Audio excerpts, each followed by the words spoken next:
شعب رافع راسه، شعب اللي هو يبني في نفسه. هذا الواقع. وقد نبهنا مرارا وتكرارا السلطات الفرنسية وخصوصا أعلى سلطة في هذه البلاد، وقلنا لهم كفانا حرب الجزائر. حاربتونا 8 سنوات، ذبحتوا منا 1.5 مليون، يكفي.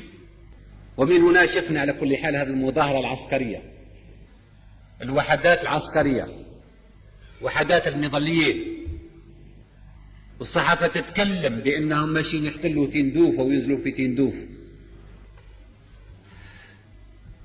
يعني فيه مسائل تضحك، تبكي وتضحك. يعني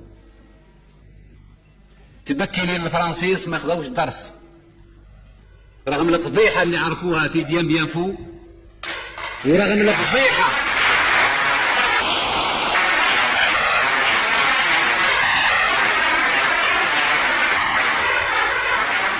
الفضيحة اللي عرفوها في الجزائر، ورغم الفضيحة اللي عرفوها في الجزائر، ما زال يتفكر لي على كل حال في حكاية سيدي فرج جديدة. نفس السيناريو في 1830 يقال حسب بعض المؤرخين الفرنسيين، المؤرخين الاستعماريين، أن فرنسا احتلت الجزائر لأن الداعي هذاك الوقت ضرب القنصل تاع فرنسا بالمنشة نتاعو هذه. واليوم في سنة 1977 ولاو يتكلموا على إنزال وحدات عسكرية في تندوف أو في غير تندوف من أجل 6 نتاع الفرنسيين، مع العلم بأننا شعب رهيب الحس جدا، ونشعر بالمشاكل الإنسانية. هذه الإخوة بعض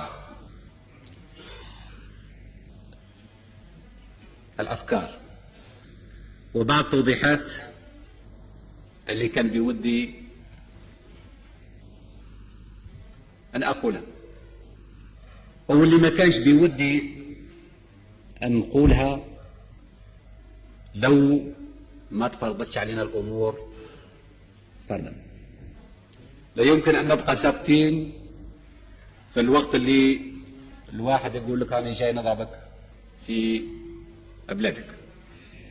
لا يمكن أن نبقى ساكتين والمؤامرات تحاك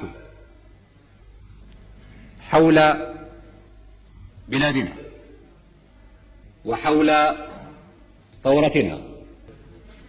وسيبقى دائما شعارنا العمل واليقظة، العمل من أجل تدعيم الثورة، واليقظة من أجل الدفاع عن الثورة. وهذه آخر كلمتي، وأتمنى من المولى سبحانه وتعالى التوفيق. والسلام عليكم.